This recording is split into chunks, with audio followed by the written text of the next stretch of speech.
welcome to Principal IAS. I am Ashutosh Dutt Mishra and this is our optional class. तो आज हम William Shakespeare पे एक बहुत ही ब्रीफ डिस्कशन करने वाले हैं। देखिए, विलियम शेक्सपियर को आपको कैसे समझना चाहिए, बहुत सारे कंटेंट्स ऑलरेडी हैं, but how do you study William Shakespeare, ये आपको थोड़ा सा सोचना है कि विलियम शेक्सपियर को कैसे समझा जाए और क्या क्या चीजें हैं जो आपको उनके बारे में जाननी चाहिए। तो फर्स्ट एंड फॉरमोस्ट थिंग, एक चीज तो ये हो सकती है कि आप उनकी बायोग्राफी के बारे में जानें।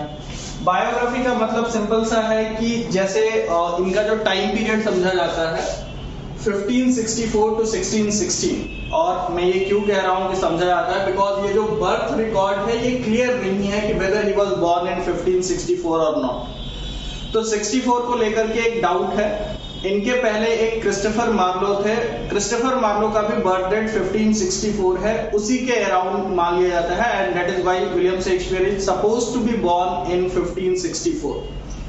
और इनकी जर्नी जो है वो स्ट्रैटफोर्ड से स्टार्ट होती है। स्ट्रैटफोर्ड में इनका जन्म हुआ था। स्ट्रैटफोर्ड आपको लंदन से 150 किलोमीटर के आसपास है, 130 समथिंग। तो अप्रॉक्स 150 किलोमीटर आप मान लीजिए, 150 किलोमीटर की दूरी है स्ट्रैटफोर्ड से लंदन की। तो इस व्यक्ति का जन्म यानी William Shakespeare was born at Stratford, और in 1587 he left for London. 1587 में 64 में अगर आप मान लीजिए कि इनका जन्म हुआ, तो in 1587 he left for London.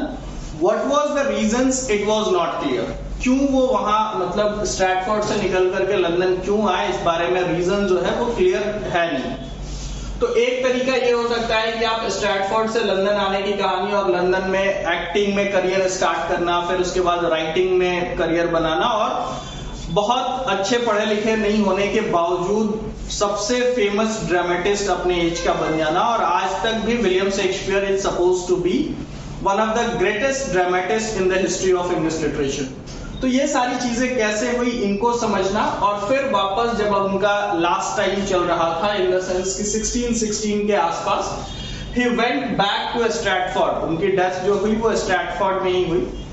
जब वो लंदन आए थे, he came London friendless and without having any money, एक तरीके से इकोनॉमिकली भी बहुत पुअर कंडीशन में, कोई दोस्त नहीं। और जब लंदन से वापस गए स्ट्रैटफोर्ड का सबसे महंगा घर उन्होंने खरीदा। So this is the entire journey. अब इस जर्नी में क्या क्या चीजें हुई, आपको लिटरेचर के पॉइंट ऑफ व्यू से क्या क्या समझना चाहिए। तो देखो, एक तरीका ये होता है कि आप बायोग्राफी समझे कि शेक्सपियर का जन्म कब हुआ, वो लंदन कब गए, फिर वहां पे उन्होंने एक्टिंग करियर स्टार्ट किया, ये आप सुनेंगे। फिर जो जो बुक्स उन्होंने लिखा उसका नाम आप याद कर लें, और फिर उसके बाद उनकी शादी किनसे हुई, बच्चे कितने हुए, और उनकी डेथ कब हुई। ये तरीका सबसे कन्वेंशनल तरीका है और इससे बहुत ज्यादा कुछ निकल के आता नहीं है। Means if you are just following biography of an author, it is not enough. अगर आप सिर्फ बायोग्राफिकल वे में पढ़ेंगे तो in literature point of view it is not enough. Literature के हिसाब से ये एनफ होगा नहीं। आपको समझना है कि what was the social political condition of that age, What made Shakespeare to write such great things? ऐसे क्या कारण रहे कि उन्होंने इतने महान महान जो ड्रामाज हैं वो लिखे। अगर आप डेटा की बात करें तो he has written 37 plays and 154 sonnets. It was so voluminous in nature.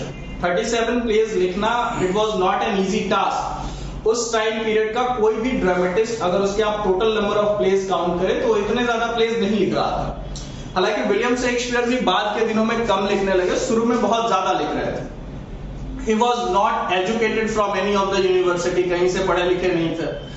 आप थोड़ा सा सोशल पोजिशनिंग अगर देखेंगे, which you need to understand, William Shakespeare से पहले जो लोग लिख रहे थे ड्रामा में, those who were university wits, and university wits were supposed to prepare a stage for William Shakespeare. उन्होंने विलियम शेक्सपियर के लिए स्टेज तैयार किया। स्टेज तैयार करने का मतलब ये है कि यूनिवर्सिटी विट्स ने ड्रामा को पॉपुलराइज किया कि इंग्लैंड में लोग ड्रामा जाकर के देखें, और विलियम शेक्सपियर को उसका फायदा मिला।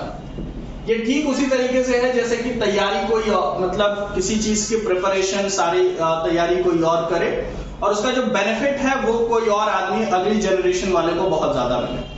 University wits was a group, अगर आपको पता हो university wits, you must have heard और you might have studied so university wits का मतलब यह है, ये 7 राइटर्स का एक ग्रुप था जो यूनिवर्सिटी से पढ़े हुए थे. It means either they are from the university of Oxford और यूनिवर्सिटी ऑफ कैम्ब्रिज. तो उन यूनिवर्सिटी से पढ़े हुए लोग जिन्होंने ड्रामा को एज ए करियर ऑप्ट किया कि मुझे ड्रामा में ही करियर बनाना है. Opting drama as a career was not an easy task at that time. 2 चीजें हुई, ड्रामा को करियर के रूप में लिया और दूसरी एक चीज और होती है विच इज नोन एज पैम्फलेटेरिंग. ये वर्ड आपके वोकैबुलरी का हिस्सा होना चाहिए और ये टर्म आपके लिए इंट्रोड्यूस होना चाहिए कि they started pamphleteering. It was an pamphleteering का बेसिक मतलब है an early form of journalism. मतलब ऐसा कुछ समझ लीजिए कि बिना कवर पेज की मैगजीन जैसा कुछ. ये राइटर्स अपने आर्टिकल लिखते थे, लोगों के बीच बंटवाते थे ताकि पॉपुलैरिटी बढ़े और कंटेम्पररी इश्यूज पे अपने थॉट्स रखते थे. So they were educated people, they started writing drama, they were doing pamphleteering. A man come from Stratford, एक आदमी स्ट्रैटफोर्ड से आता है, इन्हीं के ड्रामा इनके ड्रामा हाउसेज में बैठ करके देखता है, कुछ एक किताबें लाइब्रेरी वगैरह में जैसा कहा जाता है सपोज कुछ एक बुक्स जो है वो पढ़ता है और उसके बाद खुद as an actor career start करता है क्योंकि ड्रामा हाउसेज में एक्टिंग में करियर थोड़े बहुत मिल जाते थे. तो he started his career as an actor और उस समय के सबसे लीडिंग एक्टर्स के साथ जो है वो काम करते हैं William Shakespeare. So he started his career as an actor and started working with the leading actors of those time, जो उस समय थिएटर हाउसेज में जो लोग रोल प्ले किया करते थे. फिर उसके बाद then he started writing his dramas. तब वो ड्रामा लिखना शुरू करते हैं और ड्रामा में भी ऐसे बहुत सारे एक्यूजेशंस लगाए जाते हैं कि he has completely borrowed a lot of things from various sources, whether it is Roman literature or the literature of Greek, or might be some plots have also been copied from the university itself. तो ऐसा मतलब allegations लगाए जाते हैं कि imitation हुआ. But यहाँ पे आपको ये भी समझना है, you don't have to deal William Shakespeare in such a way कि आप डायरेक्टली ये कहेंगे कि उन्होंने कॉपी किया. You have to use the word imitation. Imitation का जनरल मतलब कॉपी होता है बट आमतौर पे आपको वर्ड यूज करना है imitation, means get inspired from them. और जैसे एरिस्टोटल ने कहा है कि everything in this world is मियर imitation. इस दुनिया में जो कुछ भी चीजें चल रही हैं वो बस इमिटेशन है. उनकी जो थ्योरी ऑफ इमिटेशन है, everything is a copy of a copy of a copy. हर चीज किसी ना किसी चीज की कॉपी ही है. So that is how you have to talk about William Shakespeare when you need to write. तो ये चीजें आपको समझनी है. He has written 37 प्लेज वाला पोर्शन भी मैंने आपको समझाया. As an acting career start किया. आपके सिलेबस में ये 4 ड्रामा विलियम शेक्सपियर का पढ़ना है और देखिए कितनी इंटरेस्टिंगली ये चारों ड्रामा को सेलेक्ट किया गया है. If I talk about as you like it, it's a comedy. Drama के अलग अलग टाइप्स होते हैं. So as you like it is a comedy. Henry IV is a chronicle play और हिस्ट्री प्ले. हेनरी IV जो है वो एक क्रॉनिकल प्ले है या फिर हिस्ट्री प्ले है, जिसको आप ऐसा समझिए कि मतलब ऐतिहासिक चीजों के बारे में बात की गई, किसी राजा के बारे में उसका description, something which is close to reality, something which is close to history. So as you like it is a comedy. Henry IV is a chronicle play, आप इसको कह लीजिए, और you may call it history play. So Henry IV is a chronicle play और history play. Hamlet is a tragedy. Hamlet जो है वो आपको एक ट्रेजेडी है. The Tempest is also a tragedy. So collection ऐसा किया गया कि जो तीनों टाइप के ड्रामा हो सकते हैं, all the 3 type of dramas, that is comedy, tragedy and history plays, they all have been included. उन सबको इंक्लूड किया गया है आपके सिलेबस में. So as you like it, Henry IV, Hamlet और The Tempest. हालांकि मैं आपको एक बहुत इंटरेस्टिंग बात बताता हूँ.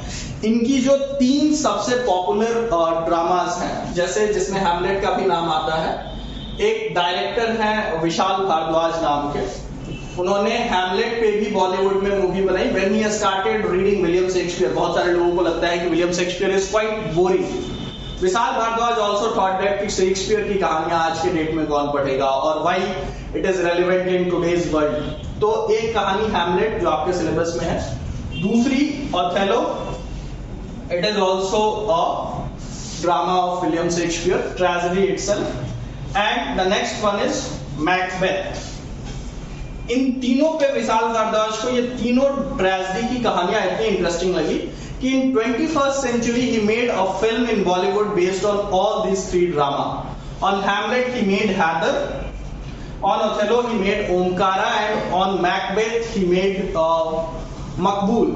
And all those three films were quite significant in the history of Indian cinema. तो बहुत सारी चीजें हैं जो आपको समझनी है कि William Shakespeare is not boring. In fact a lot of कुछ एक कोट्स भी आपको याद करने होंगे जो विलियम शेक्सपियर यूज किया करते थे. So you must be familiar with those quotes as well. All wells that ends well, much all wells that ends well, ये उनके सोनेट का एक लाइन भी है. अंत भला तो सब भला. तो this is a quote from William Shakespeare. Love is blind is first used by William Shakespeare, जो आज के डेट में इतना पॉपुलर टैगलाइन है. किसी राइटर की सक्सेस तभी मानी जाती है आमतौर पे when his lines are become so popular that it is being used as a popular phrase or as a popular proverb. किसी राइटर्स की लाइन इतनी ज्यादा पॉपुलर हो जाए कि वो एज ए मुहावरा यूज होने लगे. For example when William Shakespeare says love is blind, nowadays it is used as a proverb or it is used as a general phrase. Everybody is aware of this term, but बहुत कम लोग शायद जान रहे हैं या जो literature के field से नहीं है वो नहीं जान रहे हैं कि it has been written by William Shakespeare. तो all you need to do is to make a collection of William Shakespeare quotes. उससे आपको अवेयर रहना है which will help you in answer writing as well.